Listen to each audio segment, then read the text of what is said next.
కొద్ది నిమిషాలు మనము దేవుని వాక్యాన్ని ధ్యానించుటకు ఆశపడదాం.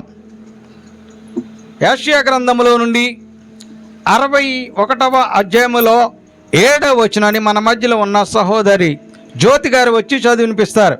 యెషయా గ్రంథము 61వ అధ్యాయము 7వ వచనాన్ని మూలవాక్యంగా మనము చదువుకోవటానికి ప్రయత్నం చేద్దాం. ఈ దినం కొరకు ఏర్పాటు చేయబడిన వాక్యము యెషయా గ్రంథము 61 అధ్యాయము 7వ వచనము. మీ అవమానమునకు ప్రతిగా రెట్టింపు ఘనత నొందుదురు, నిందకు ప్రతిగా తాము పొందిన భాగమును అనుభవించి వారు సంతోషించుదురు. వారు తమ దేశంలో రెట్టింపు భాగమునకు కర్తలగుదురు, నిత్యానందము వారికి కలుగును. ఈ కొద్ది వాక్యం దేవుడు దీవించును గాక. రాయబడిన మాటలను మనము ఆలోచన చేసినట్లయితే, మీ అవమానములకు రెట్టింపు ఘనతను నొందుదురు. ప్రియులారా, ఈ చదివిన వాక్య భాగంలో 2 విషయాలు మనకి కనిపిస్తూ ఉన్నవి. వారు అని వాక్యము ద్వారా దేవుడు మనతో మాట్లాడుతూ ఉన్నాడు. కాబట్టి ఈరోజు ఈ అవమానము అనేటువంటి ఈ యొక్క మాటను పాఠ్యాంశముగా మనము ధ్యానము చేయటానికి ప్రయత్నం చేద్దాం. ఈ మాటను మనము లోతుగా పరిశీలించినప్పుడు ఈ అవమానము అనగా ఇంగ్లీష్లో షేమ్ అని అంటూ ఉంటారు. ఈ అవమానము ఎక్కడైతే పొందుతామో అక్కడ దేవుడు మనకు అభిషేకాన్ని ఇవ్వాలని ఆశపడుతున్నాడు. నేను ఓడిపోనయ్యా, నా పక్షానుండగా నే కృంగిపోనయ్యా, నీవు నాతో నుండగా.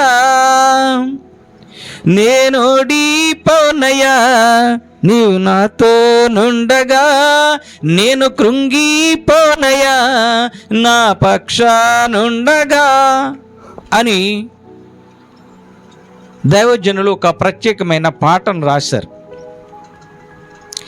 అవమానము పొందిన చోటే అభిషేకం నాకిచ్చావే, వెలివేయబడిన స్థలములో నన్ను నిలిపినావే అని దైవజనులు పాడిన పాటను మనము అనేక పర్యాయాలు విన్నాం. ఇప్పుడు ఈ అవమానము గురించి కొద్ది నిమిషాలు మనము పరిశీలన చేద్దాం. లేఖన భాగంలో ఈ అవమానము గురించి ఏమి రాసి ఉన్నదో తెలుసుకోవటానికి మనము కొద్ది నిమిషాలు శ్రద్ధగా ఆలకించుదాం. ఈ యేసు కృపావాకు వింటున్నవారు, వీక్షిస్తున్నవారు శ్రద్ధగా ఈ మాటలు ఆలకించాలని మీకు మనవి చేస్తూ ఉన్నాను. అవమానం అంటే ఏమిటి? వాక్యం ఏమి చెప్పింది? మీ అవమానానికి ప్రతిగా రెట్టింపు ఘనతనిస్తాను అని వాక్యము ద్వారా దేవుడు అందరితో మాట్లాడుతున్నాడు. మరి ఈ అవమానం అంటే ఏమిటి? చాలామంది నోట్లో నుంచి వస్తుంటే ఈ మాట, అవమానపరిచారండి, అవమానంగా ఇచ్చేసారండి, అచ్చేసారు అని అంటూ ఉంటారు. మరి అవమానం అంటే ఏమిటి? అవమానం అంటే మనిషి యొక్క గౌరవాన్ని దిగజార్చటం. అవమానం అంటే మనిషిని చిన్న చూపు చూడటం. అవమానము అంటే ఒక వ్యక్తిని మనస్సులో బాధపడేలాగా మరి మాట్లాడటం, ప్రవర్తించటం, ఇదంతా కూడా అవమానం. అది ఉద్దేశపూర్వకంగా కానీ ఉద్దేశపూర్వకం లేకుండా కానీ జరిగినటువంటి ఆ క్రియను అవమానం అంటారు. అయితే ఈ అవమానము అనుభవించని వారు, ఈ అవమానాన్ని రుచి చూడని వారు ఉన్నారా అని ప్రశ్నిస్తే లేరని సమాధానం ఎక్కువ వస్తూ ఉంటుంది. ఎందుచేతనంటే ఈ లోకములో మనుష్యులు తన తోటి వారిని అవమానించటానికి ప్రత్యేకముగా పూనుకొని ఉంటారు. ఒకరిని ఒకరు అవమానించడానికి ప్రయత్నిస్తూ ఉంటారు. ఇలాంటి అవమానము లేఖన భాగంలో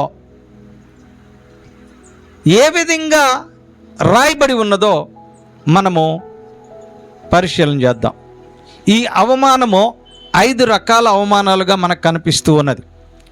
ప్రియులారా, ప్రతి మానవునికి కూడా ఏదో ఒక అవమానం జరిగి ఉంటుంది. అయితే లేఖన భాగంలో నుంచి బయలుపరచబడినటువంటి 5 అవమానాలు ఏదో ఒక అవమానమో మనిషికి ఎదురవుతూనే ఉంది. కాబట్టి ముందుగా ఈ అవమానములు 5 రకాల అవమానముల గురించి మనము చూసిన తరువాత ఈ అవమానాల వల్ల ఎదురవుతున్నటువంటి కాన్సిక్వెన్సెస్, సమస్యలు కానీ ఇబ్బందులు కానీ ఎలా ఉంటావో మనము వాక్యం ద్వారానే తెలుసుకుందాం. మొట్టమొదటి ఆ అవమానము గురించి మనము ఆలోచన చేద్దాం.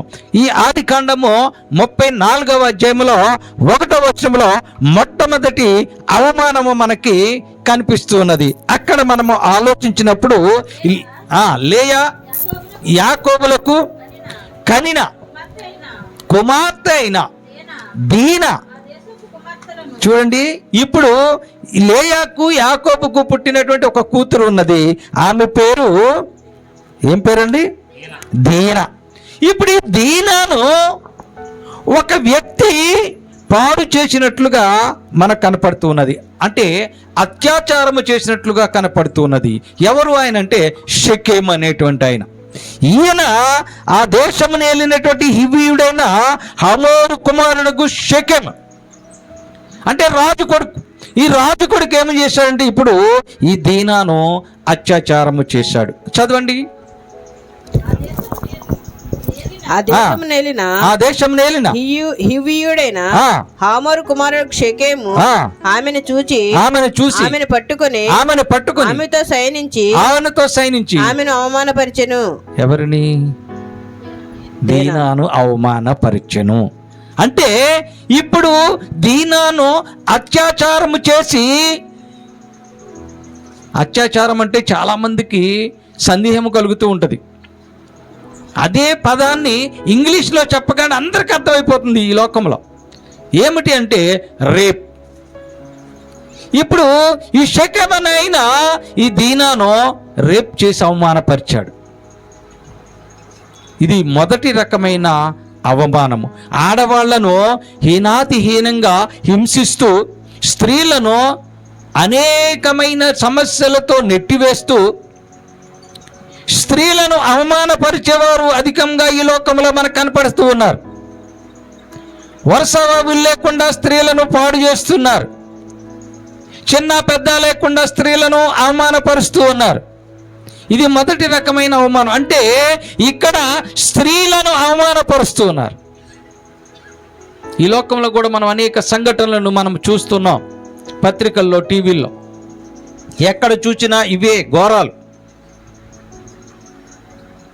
ప్రియమైన సంగమా, మొట్టమొదటి అవమానం ఏమిటంటే అత్యాచారము ద్వారా చేసినటువంటి అవమానము. ఇది స్త్రీలపైన జరిగిన అవమానముగా మనకి ఒగ్గుపడుచు ఉన్నది. రెండవ అవమానాన్ని కూడా మనము గమనించినప్పుడు మొదటి సమూయేలు గ్రంథంలో 25వ అధ్యాయంలో 39వ వచనంలో మరొక రకమైన అవమానము మనకు కనపడుతున్నది. అదేమి అవమానం అంటే అహంకారముతో చేసినటువంటి పనుల వల్ల కలిగిన అవమానం. నాబాలు చనిపోయినని దావీదు విని యెహోవా నాబాలు చేసిన కీడును అతని తల మీదకు రప్పించెను గనుక తన దాసుడనైన కీడు చేయకుండా నన్ను కాపాడి నాబాలు వలన నేను పొందిన అవమానము తీర్చిన యెహోవాకు దేవునికి స్తోత్రము అంటాడు దావీదు. అంటే ఇక్కడ అహంభావముతో, అహంకారముతో చేసిన అవమానము ఏమిటో తెలుసా? దావీదు ఈ నాబాలు యొక్క వారి మనుష్యులను కాపాడాడు. కానీ ఈ దావీదు యొక్క మనుషులకు ఆహారం అడిగితే దావీదా వాడెవడు, యెష్షే కుమారుడా వాడెవడు అంటాడు నాబాలు. అంటే ఎంత అహంభావం అంటే ఆయన యొక్క లక్షణాలను మనం గమనించినప్పుడు ఆ యొక్క అధ్యాయంలో 2-3 వచనాలు ఒకసారి చదివినప్పుడు ఈ నాబాలు యొక్క గుణగణాలు మనకు కనపడుతూ ఉన్నవి. ఈ నాబాలు దావీదు చేత సహాయం పొందినవాడు, ఎదుట మనిషి చేత. చదవండి. కర్మెల్లోని మయోనునందు ఆశగలనొకడు కాపురం ఉండెను. అతడు బహు భాగ్యవంతుడు. అతనికి 3000 గొర్రెలను 1000 మేకలను ఉండెను. అతడు కర్మెలులో తన గొర్రెల బొచ్చు కత్తిరించుటకై పోయి ఉండెను. అతని పేరు నాబాలు. అతని భార్య పేరు అబీగయలు. ఈ స్త్రీ సుబుద్ధి గలదే, భూపతి ఉండెను. అయితే చర్యలను బట్టి చూడగా నాబాలు మోటువాడును దుర్మార్గుడును అయి ఉన్నాడు. అతను కాలేబు. నాబాలు అని అర్థం ఏమిటో తెలుసా? మూర్ఖుడు అని అర్థం. ఈ మూర్ఖుడు బహుధనవంతుడు, డబ్బులున్నవాడు, ఆస్తి ఉన్నవాడు, ఐశ్వర్యం ఉన్నవాడు. కాబట్టి ఆ నాబాలుకి అహంకారం వచ్చింది. అహంకారం వచ్చి దావీదుని వాడెవడు వీడెవడు అన్నట్టుగా మాట్లాడాడు. నాబాలు దానియేలును ఎంతగానో అవమానపరిచాడు దావీదును. ప్రియమైన సంగమా, ఈ లోకంలో కూడా మనం అనేకమైనది మనకు కనిపిస్తూ ఉంటారు. ధనం ఉన్నదని, ఆస్తి ఉన్నదని, ఐశ్వర్యం ఉన్నదని, అందం ఉన్నదని ఎదుటవారిని అహంభావంతో అహంకారంతో తోలనాడుతూ అవమానపరుస్తూ ఉంటారు. కాబట్టి ఈ యొక్క అవమానము చేసినటువంటి ఈ యొక్క నాబాలు ఏమయ్యాడని రాయబడి ఉన్నది అంటే, దేవుడు మొత్తాడు, చచ్చిపోయాడు నాబాలు. ఎంత అహంకారి అని అంటే ఆ మధ్య వచనాల్లో చూసినప్పుడు దావీదా ఎవడు దావీదు, ఎవడు యెష్షయా కుమారుడు, నువ్వెవడో నాకు చెప్పుటాకొచ్చు. దావీదు ఎవడు, యెష్షయా కుమారుడు ఎవడు అని ఎంత అహంకారంతో మాట్లాడతాడంటే నాబాలు అంత అవమానపరిచాడు. దావీదు యొక్క మనుషులు వెళ్ళి ఆయన చెప్పారు. అయినప్పటికీ ఈ నాబాలు మూర్ఖత్వము చేత, నాబాలుకున్నటువంటి గర్వము చేత దావీదు కోపం వచ్చింది. ఆమె భార్య వెళ్ళి దావీదు గారిని బతులాడుకుంటుంది. అయ్యా, వాడు మూర్ఖుడయ్యా, వాడు అలాగే మాట్లాడతాడయ్యా, వాడిని క్షమించాయా అని అడుగుతూ ఉంటుంది. కింది భాగంలో మనము చూసినప్పుడు అందుకు అబీగయలు నాబాలుతో ఏమీ చెప్పక త్వరబడి 200 రొట్టెలను అవన్నీ తీసుకుని దావీదు గారి దగ్గరికి పంపిస్తుంది. పంపించి మీరు ముందెళ్ళండి, నేను వెనకొస్తానని వచ్చి దావీదు గారిని బతిమలాడుకుంటూ ఉంటుంది. చివరికి దావీదు కూడా ఒప్పుకోడు. దేవుడు నాబాలును చంపేసినట్టుగా మనకు కనపడుతూ ఉన్నది. అహంకారము మనిషికి మంచిది కాదు. సామెతల గ్రంథం 11వ అధ్యాయం 2వ వచనంలో ఏమని రాయబడిందో తెలుసా? మనిషికి ఎప్పుడైతే అహంకారం వస్తుందో, అహంకారము వెంబడి అవమానము వచ్చును. ఇప్పుడు ఈ నాబాలుకున్న అహంకారము చేత దావీదును అవమానపరిచినటువంటి నాబాలు అర్ధాంతరంగా చచ్చిపోయాడు. ప్రియమైన సంగమా, ప్రియమైన విశ్వాసులారా, ఈ లోకంలో మనుషులు కూడా మన ద్వారా సహాయం పొందుతారు, మన నుంచి అనేక మేళ్ళు పొందుతారు. కానీ అహంకారంతో మనల్ని దూషిస్తారు. మరి అలాకు చేసినటువంటి నాబాలు దుస్థితి ఏమైనది? రెండవ అవమానం ఏమిటో తెలుసా? అహంకారంతో చేసినటువంటి పనుల వల్ల వచ్చే అవమానము. ప్రియులరా, ఆలోచన వచ్చేయండి. మూడవ అహంకారము ఆదికాండం 39వ అధ్యాయంలో పోతీఫరు భార్య చేసిన సంఘటన. యోసేపు పట్ల పోతీఫరు భార్య ఆశ పెట్టుకుంది. ఏమైనా నేను ఇతను అందంగా ఉన్నాడు, స్వరూపిగా ఉన్నాడు, మరి బలముగా ఉన్నాడు, అతనితో నేను సైనించాలని ఆశపడింది. ఆశపడి ఈ యొక్క యోసేపును రోజు ఒత్తిడి చేస్తుంది. నువ్వు నాతో సైనిస్తావా, సైనించవా? అమ్మా తప్పమ్మా, నాకు నిన్ను అప్పగించలేదమ్మా, ఇల్లుని మాత్రమే చూడమన్నాడమ్మా అనంటే, లేదు నువ్వేమైనా ఈ తప్పు నాతో చెయ్యాలి అనంటే, నేను చేయలేనమ్మా, ఇది దేవునికి విరుద్ధమమ్మా అని పారిపోయాడు యోసేపు గారు. ఈ పారిపోయే క్రమంలో అతని షర్ట్ పట్టుకుని లాగేసింది. షర్ట్ పోతే పోయింది లేని ఆ షర్ట్ను వదిలేసి ఆయన పారిపోయాడు. ఆ పారిపోవటం ఎలా అంటే పాపానికి దూరంగా పారిపోయాడని చెప్పబడుతూ ఉన్నది. ఇప్పుడు ఈమె ఏమి చేసింది? చేసింది తప్పు ఈమె, కానీ యోసేపును అవమానపరిచింది. దేని చేత అంటే ఆశ చేత. చూసావా, నువ్వు తీసుకొచ్చి ఈ మనిషిని ఇంట్లో పెట్టావు, ఈ మనిషి నన్ను పాడు చేయాలని చూశాడు అని అబద్ధమాడింది. భర్తతో చెప్పింది, ఈ ఎబ్రియుడు నన్ను అత్యాచారం చేయబోడు అని చెప్పి ఆయన మీద నిందేసింది, అవమానపరిచింది. ప్రియులరా, ఇది మూడవది, ఆశతో చేసిన తప్పుడు పనుల వల్ల కలిగేటువంటి అవమానం. చెయ్యని తప్పుకు కలిగిన అవమానము.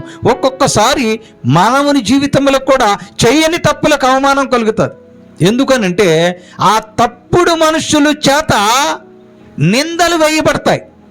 ఇప్పుడు ఈ తప్పుడు మనిషి అయినటువంటి ఈ పోతీఫరు భార్య నిక్కార్చిగా బతికినటువంటి, నిజాయితీగా ఉన్నటువంటి యోసేపుపై నింద వేసింది, అవమానపరిచేలాగా చేసింది, నలుగురిలో నిలబెట్టించింది. ఎందుకు తెలుసా? అతను నీతిగా ఉన్నాడు గనక. తప్పుడు మనిషి ఎవరిక్కడ? పోతీఫరు భార్య. ఏమిటి, ఎందుకు ఇలా చేసింది? ఆశ. అతనితో పాపము చేయాలని ఆశతో ఉంది ఈమె. ఈ ఆశతో ఉండి తప్పుడు పనులు చేయాలని ప్రయత్నించి చివరికి ఆయన పైన నిందలు వేసి అవమానపరిచింది. ఇది మూడవ రకమైన అవమానం. ఆశతో చేసిన తప్పుడు పనుల వల్ల కలిగేటువంటి అవమానము. నిజమే ప్రియులారా, ఆయనకి ఎన్నో అవమానాలు కలగజేశారు. సొంత వాళ్ళే అవమానాలు కలగజేశారు, అన్నదమ్ములే అవమానాలు కలగజేశారు. చివరికి ఈ యొక్క పోతీఫరు భార్య అవమానం కలగజేసింది. కానీ అతని యొక్క నీతిని అతను వదలలేదు. యోసేపు తన యొక్క దేవుని యందు భయభక్తులను ఆయన వదలలేదు. కారణంగానే ఈజిప్ట్ దేశానికి ఆయన ప్రధానమంత్రి అయ్యాడు. చిన్న వయసులో ప్రధానమంత్రి అయ్యాడు. ఎలాగయ్యాడు మరి? పారేసినోడు కదా, గోతులో విసిరేసినోడు కదా, మాకు అక్కర్లేదు వీడు అని అమ్మేసినోడు కదా. వీడు మా పైన అనేకమైన నన్ను పాడు చేయాలని, నన్ను అత్యాచారం చేయాలని ప్రయత్నించాడని నిందలు పడినాడు కదా. దేవుడు వదిలేశాడా? ఏమి చేశాడంటే ఈజిప్ట్ దేశానికి ప్రధానమంత్రిని చేశాడు. ప్రియులరా, ఇది మూడవ రకమైన అవమానము. నాలుగవ రకమైన అవమానాన్ని కూడా మనము ఆలోచన చేద్దాం. మొదటి సమూయేలు గ్రంథంలో 17వ అధ్యాయంలో 42వ వచనంలో ఈ మాటలు మనము చూడగలుగుతూ ఉంటాం. ఇది నాలుగవ రకమైన చుట్టూ పారజూచి కనుగొని అతడు బాలుడై ఎర్రనివాడును రూపసీయునై ఉండుట చూచి అతను తృణీకరించెను. చూసారా ఈ సంఘటన? అంటే ఈ మాటలు దావీదు గొలియాతుకు సంబంధించినటువంటి సంభాషణలకు సంబంధించిన మాటలు. ఇప్పుడు దావీదు బాలుడిగా ఉన్నాడు, గొలియాతు అజానబహుడిగా ఉన్నాడు. ఇప్పుడు నేను ఆ గొలియాతును చంపేస్తానని బాలుడైన దావీదు వచ్చాడు. ఇప్పుడు గొలియాతు ఏమన్నాడు తెలుసా? ఏమన్నాడు? ఆ బాలుడిని చూసి హేళన చేశాడట. నువ్వా నన్నా చంపుతావా? అంతకుముందు ఎవ్వరు కూడా అక్కడికి వెళ్ళటానికి ఇష్టపడటంలే. వెళ్ళిన వాళ్ళు వెళ్ళినట్టు ఆయన విసిరేస్తున్నాడు, చంపేస్తున్నాడు గొలియాతు.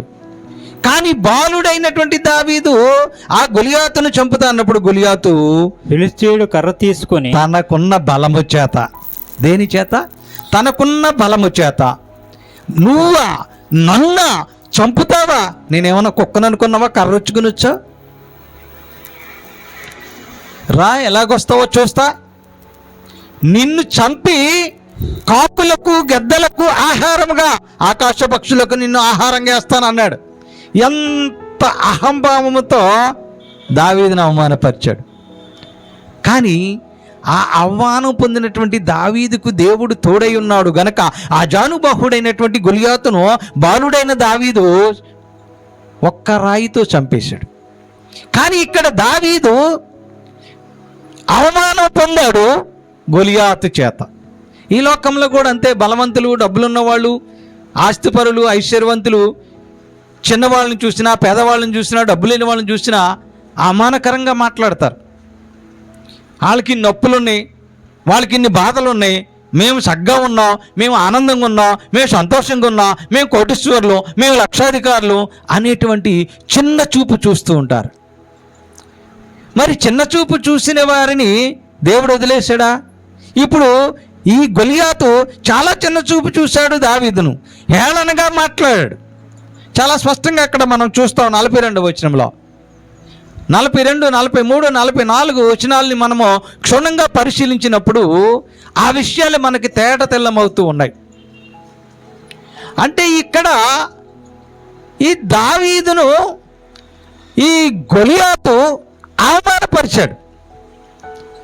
ఈ అవమానపరిచినటువంటి ఆ యొక్క దావీదుని దేవుడు ఏం చేశాడంటే విజయం వైపు నడిపించాడు.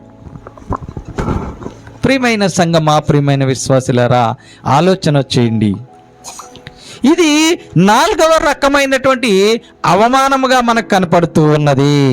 ఈ 4వ రకమైన అవమానాన్ని మనము పరిశీలన చేయాలి. లోకరీతిగా కూడా మనల్ని కూడా ఎంతోమంది అవమానపరుస్తూ ఉంటారు. వీళ్ళకేమిటిలు వీళ్ళు గుడిసెలో ఉంటున్నారు, వీళ్ళకేమిటిలు వీళ్ళు అప్పుల్లో ఉంటున్నారు, వీళ్ళకేమిటిలే వీళ్ళు బలహీనంగా ఉంటున్నారు, వీళ్ళేమిటిలే వీళ్ళు అనారోగ్యాలతో ఉంటున్నారు అని కొంతమంది బలవంతులైన వారు, ఐశ్వర్యవంతులైన వారు, ఆరోగ్యవంతులైన వారు అవమానకరంగా మాట్లాడుతూ ఉంటారు. ప్రియమైన సంగమా, ఆలోచన చేయండి. ఈ అవమానకరంగా మాట్లాడినటువంటి వారిని దేవుడు ఏమి చేశాడు అనంటే పతనం వైపు పంపించాడు. ఇప్పుడు ఇక్కడ గొలియాతు ఎంతో అహంకారంతో అవమానపరిచాడు, కానీ గొలియాతు ఏమయ్యాడండి? ఓడిపోయాడు. నేను ఓడిపోనయా నా పక్షానుండగా. ఇప్పుడు దావీదు గారి పక్షాన దేవుడు అన్నాడు కనుక బాలుడైన దావీదు అవమానం పొందినప్పుడు విజయం సాధించాడు. బలాఢ్యుడైనటువంటి గొలియాతు ఎంతో బలమున్నప్పటికీ కూడా అవమానకరంగా, హేళనగా మాట్లాడాడు కనుక అపజయం పాలై చనిపోవలసి వచ్చినది. ఇది 4వ రకమైన అవమానంగా మనకి కనిపిస్తూ ఉన్నది. 5వ రకమైన అవమానాన్ని కూడా మనం చూద్దాం. హెజ్కేలు గ్రంథంలో 44వ అధ్యాయంలో 13వ వచనాన్ని మనం చూసినప్పుడు మనుష్యులు చేసేటువంటి హేయక్రియలు, తమ అవమానమును తాము చేసిన హేయక్రియలకు రావాల్సిన శిక్షను వారు అనుభవించవలెను. 5వ అవమానం ఏమిటంటే అపరాధ క్రియలు, మనుషులు చేసే తప్పుడు పనులు, మనుషులు నడిచే చెడు నడవడికను బట్టి వారు తప్పనిసరిగా ఆ క్రియల ప్రతిఫలము అనుభవించాలట. అవమానాన్ని పొందుతూ ఉన్నవారు, ఏ క్రియలను బట్టి అవమానము పొందుతున్నవారు. ప్రియమైన సంగమా, 5 అవమానాలు ఈ లోకంలో మనుషులకు ఎదురవుతూ ఉన్నాయి. మొట్టమొదటిది అత్యాచారం వల్ల అవమానము, 2వది అహంకారంతో చేసే పనుల వల్ల అవమానము, 3వది ఆశతో చేసే తప్పుల వల్ల అవమానము, 4వది అహంభావంతో చేసేటువంటి పనుల వల్ల అవమానము, 5వది అపరాధ క్రియల చేత కలిగే అవమానము. ఈ 5 అవమానాలు మనుషులకు ఎప్పుడో తప్పుడు, ఏదో ఒక సమయంలో, ఏదో ఒక సంవత్సరంలో ఎదురవుతూనే ఉన్నవి. ఈ అవమానములు పొందిన వారు, ఈ అవమానాలు ఎదురు చూసిన వారు, ఈ అవమానాలను చవి చూసిన వారు అనేకమైనటువంటి బాధల చేత, నిరాశ నిస్పృహల చేత నలిగిపోతూ ఉంటారు. ఎప్పుడు మా బ్రతుకు అవమానాలేనా అని ఆవేదనకు గురవుతూ ఉంటారు, కృంగిపోతూ ఉంటారు. ఆ కృంగి మనసు పరిపరి విధాలుగా ఆలోచిస్తూ ఉంటుంది. ఇలాంటి అవమానాలు చేసేవారు మనుషులే అవమానపరుస్తూ ఉన్నారు, బయట ఎవరూ చేయటం లేదు. ఈ మనుషులను అవమానపరుస్తున్నారు. ఈ అవమానపరచుట వలన ఎవరైతే అవమానాలకు గురి చేస్తారో, ఎవరైతే మీ బంధువులను, ఎవరైతే మీ స్నేహితులను, ఎవరైతే మీ ఇరుగు పొరుగు వారిని అవమానపరుస్తారో ఆ అవమానము నీ మీదకి తిరిగి వస్తుంది అని దానియేలు గ్రంథం 11వ అధ్యాయంలో 10వ వచనంలో చాలా స్పష్టంగా 18వ వచనంలో రాయబడి ఉంది. ఈ అవమానం మనుషులు ఏం చేస్తున్నారంటే తనకున్న బలాన్ని బట్టో, ధనాన్ని బట్టో, ఐశ్వర్యాన్ని బట్టో, ఆస్తిని బట్టో, అందాన్ని బట్టో తోటి వారిని, బంధువులను, స్నేహితులను అవమానకరంగా మాట్లాడుతుంటారు. ఇట్టి అవమానము చేసిన వారి పరిస్థితి ఏమిటి అని అంటే చదవండి. దానియేలు గ్రంథం 11వ అధ్యాయం 18వ వచనంలో ఏమని రాయబడి ఉన్నదో.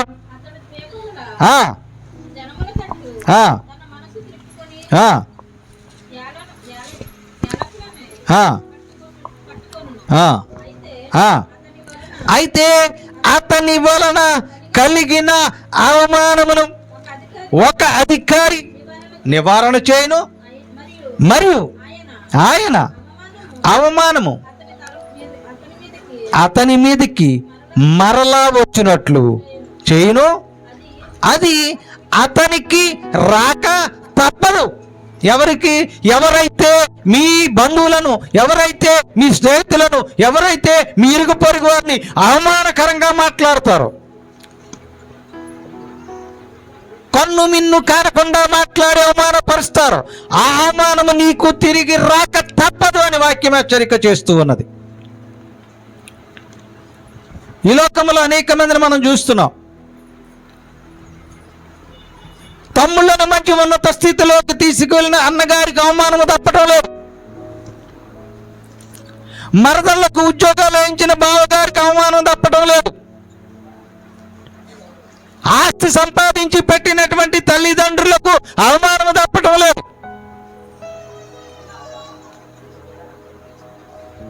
సహాయము చేసినటువంటి వారికి అవమానము తప్పటం లేదు. అంటే అవమానము చేయటమే ధ్యేయంగా మనుషులు బతుకుతున్నారు. మేలు పొంది కూడా మేలును మర్చిపోయి అవమానాలు చేస్తున్నారు. కాబట్టి ఎవరైతే ఇట్టి అవమానము చేస్తారో ఆ అవమానము వారి మీదకి మరలా వచ్చును, అది రాక అతనికి రాక తప్పదు అని వాక్యం హెచ్చరిక చేస్తూ ఉన్నది. ప్రియులరా, ప్రియమైన సంగమా, ప్రియమైన విశ్వాసులారా, ఆలోచన చేయండి. ఒకవేళ మీరు ఎవరైనా అవమానపరుస్తున్నారేమో, ఉద్దేశపూర్వకంగా కాకపోయినా యాదృచ్ఛికంగానైనా ఎదుట వారిని అవమానపరుస్తున్నట్లయితే అవమానం నీ మీదకి వస్తున్నది, అవమానం నీ కుటుంబం మీదకి వస్తున్నది, అవమానం నీ బిడ్డల మీదకి వస్తున్నది. ఆలోచన చేసుకోవాలి. అవమానము తిరిగి అతని మీదకి రాక తప్పదు.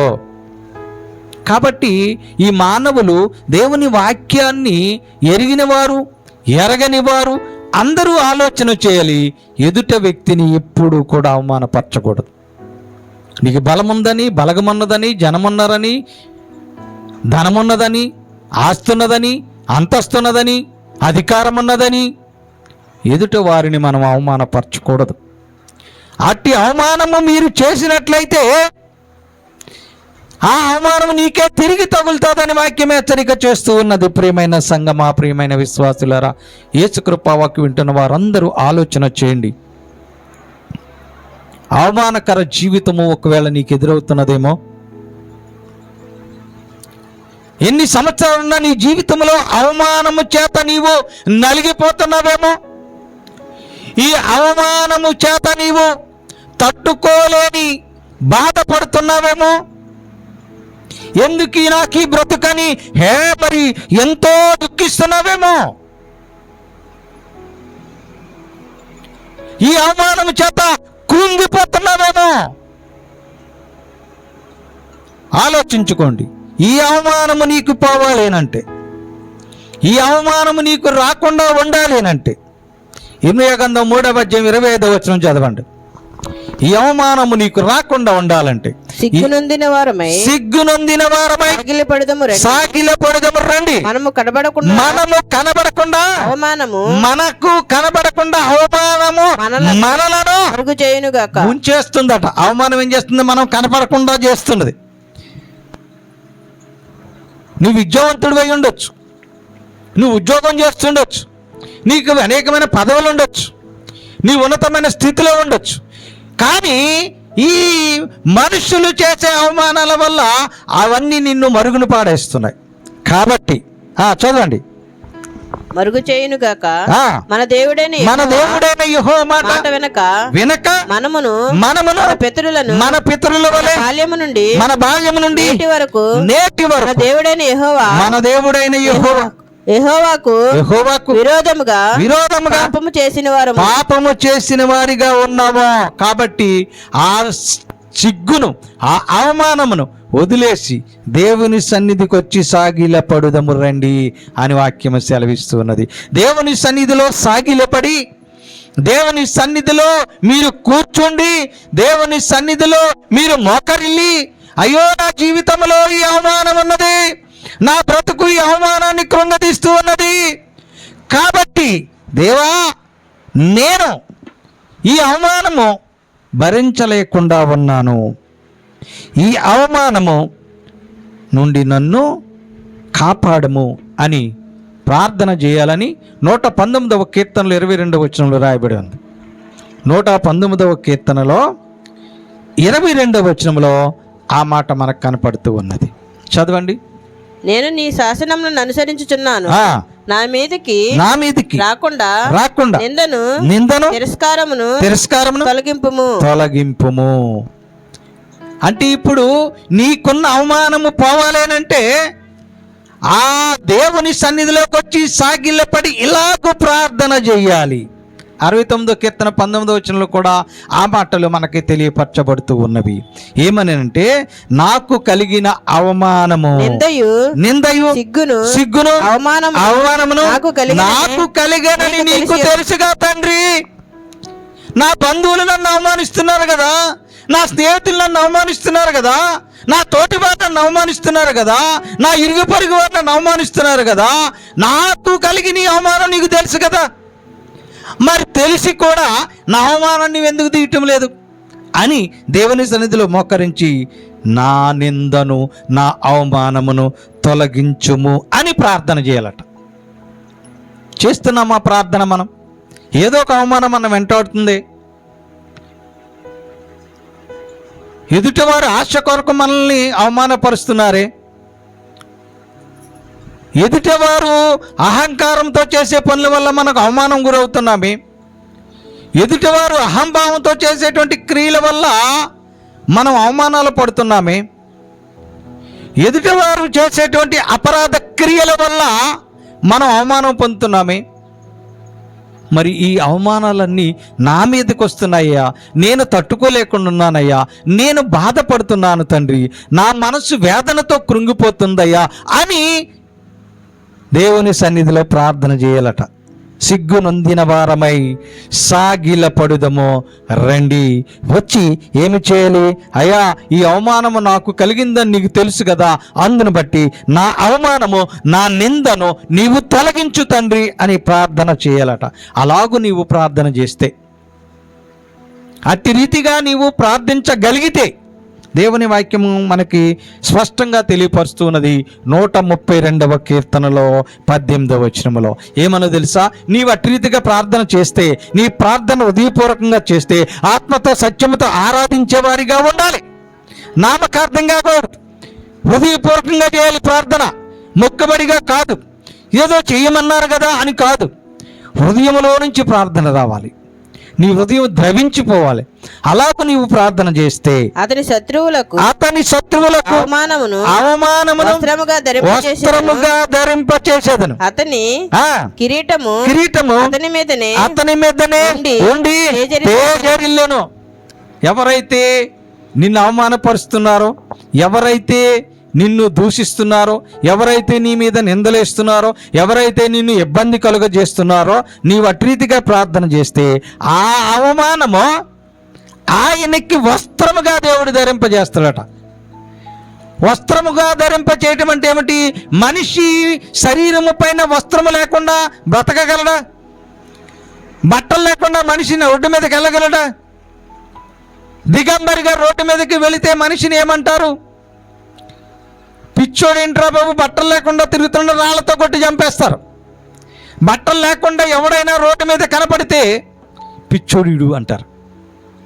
ఆడి లేకేసుకోలేదా, ఆడి కావాలని వేసుకోలేదా తర్వాత విషయం.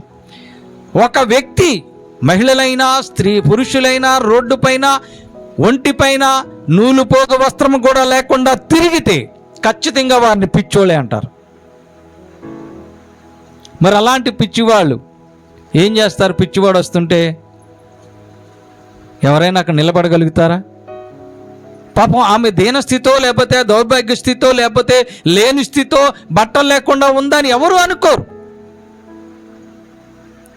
ఖచ్చితంగా చిరిగినదో మాసినదో ఏదో ఒకటి మనిషి పైన వస్త్రంగా ఉంటుంది. ఆ వస్త్రం లేకుండా మనిషి దిగంబరిగా ఉండలేడు. ఇప్పుడు ఎవరైతే ఇటు రీతిగా తోటివారిని అవమానపరుస్తారో, బంధువులను అవమానపరుస్తారో, స్నేహితులను అవమానపరుస్తారో, పొరుగువారిని అవమానపరుస్తారో వారి పరిస్థితి ఎలా ఉంటుందంట? ఈ యొక్క అవమానము వారికి వస్త్రముగా ఉంటుంది. అంటే ఏమిటి దాని అర్థం? ఇక అవమానం ఎప్పుడు వారికి అలాగే ఉంటుంది. వస్త్రంగా ఉండటం అంటే ఏమిటి? వస్త్రం లేకుండా ఉండలేరు కనుక వస్త్రం ఏదో ఒకటి ఉంటుంది కనుక ఇక అవమానం అనేది వారికి ఎల్లప్పుడూ అలాగే కొనసాగుతుంది. ఎదుటి వారిని అవమానపరిచే వారికి మనము ప్రార్థన చేయగలిగితే, హృదయపూర్వకమైన ప్రార్థన ఆయన అంగీకరిస్తే, నీ ప్రార్థనలో సత్యం ఉంటే, నీ ప్రార్థనలో నిక్కచ్చి ఉంటే, నీ ప్రార్థనలో యథార్థత ఉంటే ఆయన నీ ప్రార్థన ఆలకిస్తాడు. ఆలకించిన దేవుడు ఏం చేస్తాడు? నీ శత్రువులకు ఆ యొక్క అవమానాన్ని వస్త్రముగా ధరింపచేస్తాడు. మరి నీ శత్రువులకు అవమానాన్ని వస్త్రంగా ధరింపచేసిన దేవుడు, నీ ప్రార్థన ఆలకించిన దేవుడు నీకేమి చేస్తాడు? యెషయా గ్రంథం 61:7 నీ అవమానమును ఏం చేస్తాడు? ఘనతనందును, నీ అవమానమును తీసివేసి అవమానమునకు ప్రతిగా రెట్టింపు ఘనతను, నిందకు ప్రతిగా పొందిన భాగము అనుభవించి వారు సంతోషించుదురు. వారు తమ దేశములో రెట్టింపు భాగమునకు కర్తలగుదురు. దేవునికి స్తోత్రం. హల్లెలూయా. ఎప్పుడైతే నీవు ప్రార్థించావో నీ అవమానాన్ని దేవుడు కొట్టేస్తాడు. నీ అవమానాన్ని దేవుడు పారదోలుతాడు. నీ అవమానాన్ని దేవుడు తీసివేస్తాడు. తీసివేసిన దేవుడు తీసేశానుగా చాలులే అనుకోడు. ఏం చేస్తాడు? నీ అవమానమునికి నీవు ఎప్పుడైతే ఒక 20 కేజీల బరువు కలిగిన అవమానం నీవు పొందావనుకో, దానికి రెట్టింపు అంటే 20 + 20 40 కేజీల ఘనతను దేవుడు నీకు ఇస్తాడు. ఇస్తాడా అంటే యోబు గారి విషయంలో మనం చూడగలుగుతాం. యోబు ఎన్నో అవమానాలు పొందాడు. ఆయనకు వచ్చినటువంటి ఆ యొక్క శరీరానికి వచ్చినటువంటి ఆ యొక్క రుగ్మతను బట్టి, ఆ కురుపులను బట్టి, ఆ వ్యాధిని బట్టి, ఆ బాధను బట్టి భార్య కూడా అవమానించిందండి. చివరికి స్నేహితులు కూడా వచ్చారు. నీకు ఇది జరగటానికి కారణం నువ్వు ఏదో పాపం చేస్తుంటావని స్నేహితులు కూడా ఆయన్ని అవమానకరంగా మాట్లాడారు. అయినా దేవుణ్ణి వదలలేదు. దేవుణ్ణి నిందించకుండా ఆయన తన యొక్క నీతిని కాపాడుకున్నాడు. గనుకనే యెషయా గ్రంథము మరి యోబు గ్రంథం ఆఖరి అధ్యాయంలో మనం చూడగలుగుతాం. ఆయనకి రెట్టింపు ఆశీర్వాదాన్ని దేవుడిచ్చాంట, 2 ఆశీర్వాదం. మరియు యోబునకు పూర్వము కలిగిన దానికంటే 2 అధికముగా యెహోవా ఆశీర్వాదములు ఇచ్చెను. దేవునికి స్తోత్ర. ఎప్పుడు ఇచ్చాడు? మరి ఆయన కూడా అవమానం పొందాడుగా. అయ్యో దేవుడు నా బ్రతుకులు ఇన్ని అవమానాలు ఇస్తాడు, ఈయనేం దేవుడు? మేము ఆదివారం ప్రార్థనకు వెళ్తున్నాం, పాటలు పాడుతున్నాం, వాక్యం చదువుతున్నాం, ఇన్ని అవమానాలా? ఈ నిజంగా దేవుడేనా అని కొందరు దేవుణ్ణి కామెంట్ చేసేవారుగా కూడా ఉంటారు. అయితే ఆయన ఏమని రాయబడింది వాక్యంలో అంటే, దేవుడు తగిన సమయమందు హెచ్చిస్తానని వాగ్దానం ఇచ్చిన దేవుడు. ఆ తగిన సమయం కొరకు మనం నిరీక్షించే వారిగా ఉండాలి. యోబు ఎన్ని శ్రమలు అనుభవించాడు, ఎన్ని అవమానాలు అనుభవించాడు. అటు తరువాత ఆయనకి దేవుడు 2 ఆశీర్వాదం ఇచ్చాడు. అటు రీతిగానే దావీదు అవమానం పొందిన తరువాత విజయాన్ని పొందాడు. యోసేపు గారు అవమానం పొందిన తర్వాత అత్యధికమైన ఆశీర్వాదంతో ప్రధానమంత్రి అయిపోయాడు. ప్రియులరా, ఆలోచన చేయండి. మరి నీ జీవితంలో ఈ అవమానాలు ఉన్నాయని, నీ బ్రతుకులు అవమానాలు ఇంకా ఎదురవుతూనే ఉన్నవి, నీ తోటి వారి నుంచి, నీ ఇరుగు వారి నుంచి, నీ చుట్టాల నుంచి, నీ పట్టాల నుంచి, మీ బంధువుల నుంచి, మీ అన్న నుంచి, మీ తమ్ముడి నుంచి, మీ చెల్లి నుంచి, మీ అక్క నుంచి, మీ వదిన నుంచి, మీ మరిది నుంచి నీవన్నీ అవమానాలే పొందుతున్నావేమో. ఈ అవమానాలన్నీ పోవాలంటే ప్రార్థన చేయాలి కదా. ప్రార్థన చేయట్లేదు. దేవుడంటే లెక్క లేకుండా తిరుగుతున్నావు, దేవుడంటే భయభక్తులు లేకుండా బతుకుతున్నావు. కాబట్టే ఈ అవమానాలు ఇంకా నిన్ను వెంటాడుతున్నాయేమో. ఈ అవమానాలు పోవాలంటే నువ్వేం చేయాలి? ఇప్పుడు ప్రార్థన చేయాలి. ఇప్పుడైనా అవమానము నొందిన వారమై ఉండి కూడా వచ్చి సాగిలపడదము రండి. సాగిలపడి దేవుణ్ణి ప్రార్థించండి. అప్పుడు మీ అవమానాన్ని దేవుడు కొట్టివేసి మీకు ఘనతనివ్వటానికి సిద్ధంగా ఉన్నాడు. కాబట్టి ప్రియమైన సంగమా, ప్రియమైన విశ్వాసులారా, ఆలోచించండి. దేవుని వాక్యం మనందరితో మాట్లాడుతూ ఉన్నది. నీ అవమానాలను దేవుడు కొట్టేసేవానిగా ఉన్నాడు, నీ అవమానాలను దేవుడు తీసేసేవానిగా ఉన్నాడు. కాబట్టి దేవుణ్ణి అడిగేవానిగా నీవు ఉండాలి, దేవుణ్ణి ప్రార్థించేవారిగా నీవు బ్రతకాలి. అటు రీతిగా నీవు కొనసాగుతూ ప్రార్థనాపూర్వకంగా జీవిస్తూ దేవుడు నీకు ఇవ్వాలనుకున్న ఘనతను నీవు పొందుకునేలాగా ముందుకు కొనసాగాలని మీకు తెలియపరుస్తూ ఈ కొద్ది మాటలు ముగిస్తూ ఉన్నాను. దేవుడు ఈ మాటలను మనందరి వినికిడిలో దీవించును గాక. ఆమేన్. మీ అందరికీ నా వందనములు.